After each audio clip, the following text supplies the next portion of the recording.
na 8ª série, tudo bem? A teoria de Arrhenius, galera, para ácido, ela diz o seguinte: ácido é toda substância que em meio aquoso, tudo bem?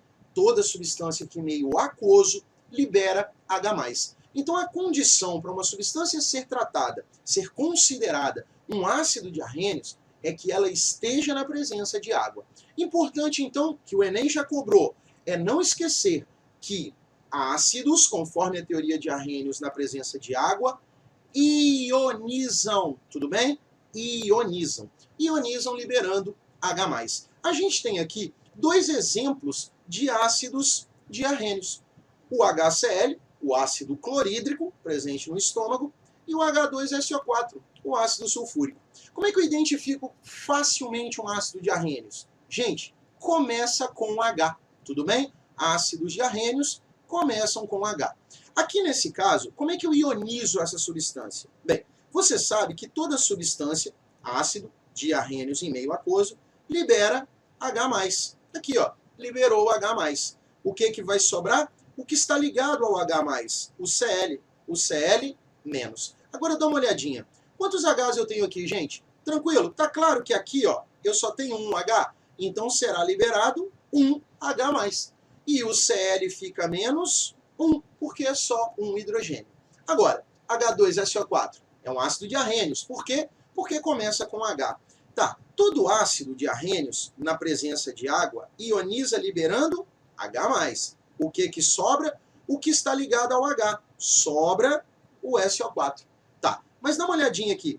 Quantos H, gente? A gente tem 2 hidrogênios. Então serão liberados 2 H+. Beleza? E fica SO4 menos. Mas menos quanto? Não são 2 hidrogênios? Então fica menos 2. Tudo bem até aí? Então, para Arrhenius, ácidos na presença de água ionizam, liberando o cátion H+. Agora, se eu estivesse falando de uma base de Arrhenius, a base, gente, de Arrhenius, ela em meio aquoso dissocia, tudo bem? Ó, isso já foi questão de Enem, hein? Ácidos, acompanha aqui, ó, os ácidos ionizam. E as bases? As bases dissociam. As bases dissociam liberando o quê?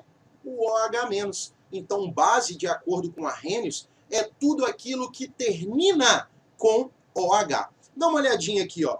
NaOH. Como é que funcionaria? Bem, vai liberar o OH. Então, quem está ligado a ele fica positivo. E o OH que será liberado, OH-. Tranquilo? Assim como a gente fez com os ácidos. Foi liberado o H, aqui vai ser liberado o OH. Quem estava ligado ao H vai ficar com menos. Aqui no caso da base, quem está ligado ao OH fica com mais. Agora é só ver o seguinte, quantos OHs eu tenho aqui? Ó, o número de OHs que eu tenho aqui é 1. Então, será liberado apenas um OH. Consequentemente, o sódio fica mais 1. Agora vamos pegar aqui, ó, o hidróxido de magnésio, essa outra base. Bem, o Mg é quem está ligado ao OH. Então, Mg+, mais OH-, já que base libera OH-. Agora, gente, acompanha. Quantos OHs eu tenho aqui? Dá uma olhada. Eu tenho 2 hidroxilas. Então, serão liberadas 2 hidroxilas. Consequentemente, o Mg fica mais 2. Tranquilinho? Então, vamos lá. Só para resumir isso aqui. Arrhenius, hein? Ácido em meio aquoso libera H+. É tudo que começa com H. Base em meio aquoso libera OH-. Beleza até aqui? Tranquilo? Então vamos lá para a nossa próxima teoria. Vamos falar agora da teoria de Bronsted. Bem, dentro desse conceito, o que é um ácido, o que é uma base? Gente, dá uma olhadinha.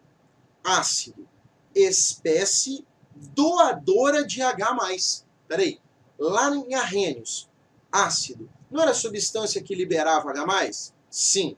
Aqui para Bronsted, ácido é uma espécie doadora de H+, continua sendo a mesma coisa. Quem doa o H+, é um ácido de Arrhenius. Quem doa o H+, é um ácido de Bronsted. Agora, dá uma olhadinha na definição de base. Base não necessariamente terá o OH-. Base será a substância que vai receber o H+. É o seguinte, para rênio, gente, para ser ácido, basta estar na presença de água. Ele vai ionizar, liberar o H+. Se fosse base, na presença de água, ele vai dissociar, liberando o OH-. No caso da teoria de Bronsted, a água, ela deixa de ser um meio reacional, tá? Lá para Arrhenius a água é só um meio, e ela passa a ser reagente. Eu botei aqui dois exemplos. Vamos lá. Eu tenho o mesmo HCl, só que agora ele está reagindo com a água. Lá, a água era só um meio. Aqui, a água é um reagente. Olha só o que acontece. O oxigênio, gente, tem um par de elétron livre. Na verdade, ele tem dois. Tá? O oxigênio está na família 6A, então ele tem 6 elétrons na última camada. 2 estão se ligando aos hidrogênios. Sobram 4. O O tem 2 pares de elétrons livres. E isso faz com que ele receba o H+, liberado pelo ácido clorídrico. Lembra do HCl? Libera o H+, beleza? Só que aqui o H+, ele virá para a água. A água vai ganhar esse H+, formando o que para nós? Formando o H3O+. E, consequentemente, sobrando Cl-. Então, dá uma olhada. Para Bronsted, se há um ácido, na mesma reação terá que ter uma base. Porque só existe um ácido se existir uma base. Então é só você procurar aqui, ó. Você dá uma olhada do lado de cá e dá uma olhada do outro lado. Quem perde hidrogênio é o nosso ácido. Quem ganha é a nossa base. Dá uma olhadinha, ó. Eu tinha um H, o Cl veio para cá sem nenhum. Então, o HCl é o ácido. Ele perdeu o H. A água tinha 2 hidrogênios. Do lado de cá, o hidrônio tem 3. Então, ele ganhou. Quer dizer que na reação direta, ó, reação direta, o HCl é o ácido e a água é a minha base. Porém, e na reação inversa? E na reação contrária? Para o H3O+, voltar a ser H2O, o que ele vai ter que fazer? Vai ter que doar o hidrogênio para o Cl-. Então agora ele passa a ser o ácido e o Cl- passa a ser a base. Tudo bem? Então, para Bronsted, ácidos são doadores de próton e base são receptores de prótons. Ficou tranquilo? Lembra, gente, que próton é o H+, tá? O H+, ele é um próton. O hidrogênio tem um próton e um elétron. Se ele perde um elétron e fica H+, sobrou apenas o quê? Um próton.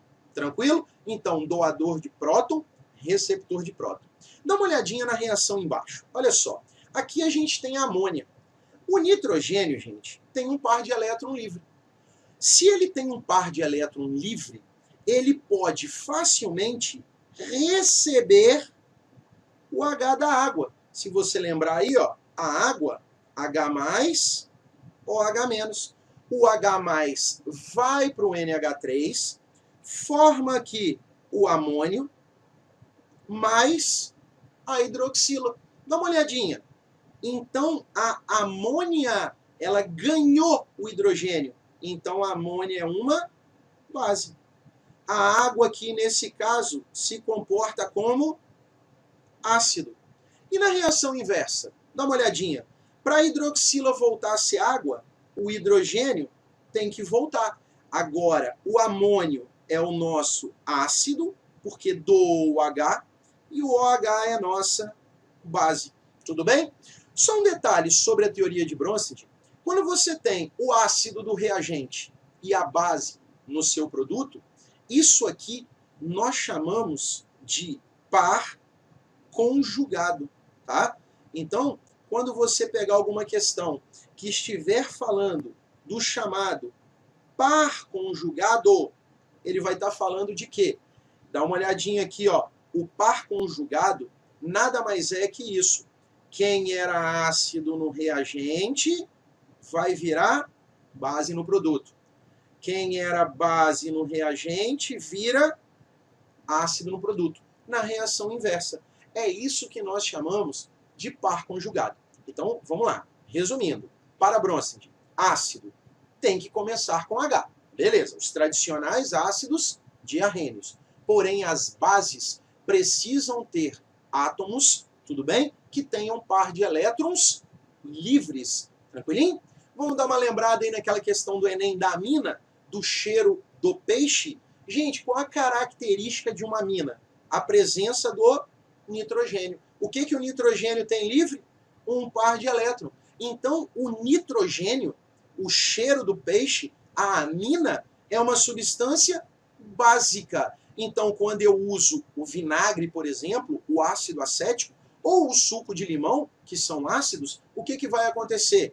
O ácido vai reagir com a base, formando um sal. Tranquilinho? É assim que o cheiro de peixe é eliminado. Apenas lavando com limão ou vinagre. Uma reação ácido-base.